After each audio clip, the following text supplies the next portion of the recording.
Hello friends, welcome back to our YouTube channel. मैं प्रेम भाटिया आपका स्वागत करता हूं। बर्ड फ्लू एक बार फिर से चर्चा में है। तो अगर आप जानना चाहते हैं कि बर्ड फ्लू क्या है, इसके कारण, लक्षण, जांच और उपचार, तो आपको इस वीडियो के अंत तक बने रहना है। आपको पूरी जानकारी मिलेगी। इससे पहले यदि आप चैनल पे नए हैं तो चैनल को सब्सक्राइब करके बेल आइकन दबा लीजिएगा, ताकि आने वाले वीडियो की नोटिफिकेशन समय समय पर आपको मिलती रहेगी।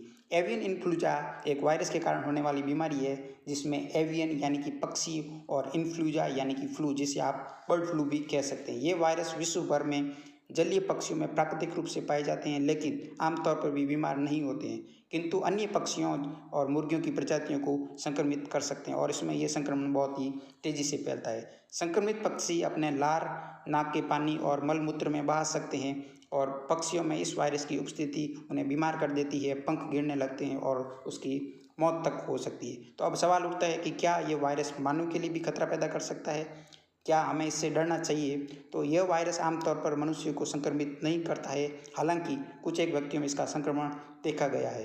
बर्ड फ्लू वायरस का संक्रमण तब हो सकता है जब वायरस की पर्याप्त मात्रा किसी व्यक्ति की आँखों, नाक या मुंह या सांस के जरिए चली जाती है। एक बीमार व्यक्ति से दूसरे व्यक्ति में इसका संक्रमण बहुत ही सीमित है। सभी एवियन इन्फ्लूजा यानी कि बर्ड फ्लू वायरस मनुष्यों में बीमारी का कारण नहीं बनते हैं, हालांकि कुछ मनुष्य को संक्रमित कर सकते हैं और गंभीर बीमारी का कारण बन सकते हैं। तो इससे सबसे अच्छी तरीके से जाने वाला जो एवियन इन्फ्लूजा H5N1 वायरस है, जो कि पोल्ट्री से फैलते हैं। तो ये H और N क्या है और इस वायरस के बारे में भी थोड़ा जान लेते हैं।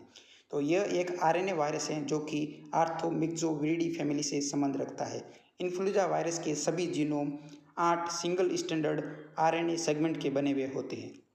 ये आरएनए नेगेटिव सेंस मॉलिक्यूल होते हैं। इन्फ्लूजा वायरस ABCD कई प्रकार के होते हैं, किंतु इन्फ्लूजा ए वायरस सबसे महत्वपूर्ण है।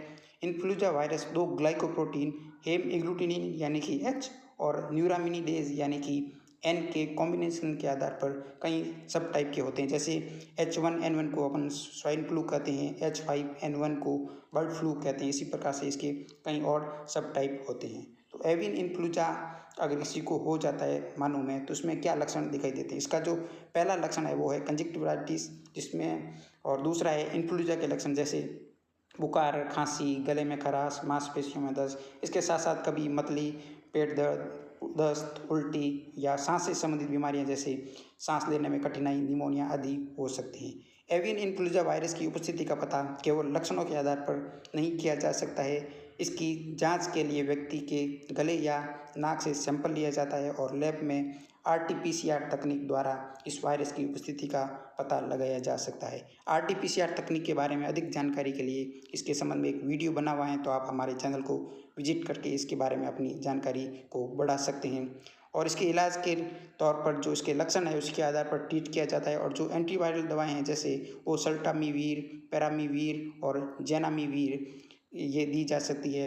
अब चलते हैं बचाव और रोकथाम की तरफ। तो इस वायरस के संक्रमण को रोकने का सबसे अच्छा तरीका इसके एक्सपोजर से बचना है, इसके कांटेक्ट में आने से हमें बचना है। तो बर्ड फ्लू के साथ अधिकांश मानव संक्रमित मुर्गों के साथ सीधे या निकट संपर्क के बाद ही हुए हैं। तो जिन लोगों का संक्रमित पक्षियों के साथ संपर्क है, उन्हें इन्फ्लूजा एंटीवायरल ड्रग से बचाव के लिए दी जा सकती है, वैक्सीन भी दी जा सकती है। और जो पोल्ट्री फार्म में काम करते हैं, तो उनको अपने काम करते समय PPE किट का उपयोग ज़रूर करना चाहिए।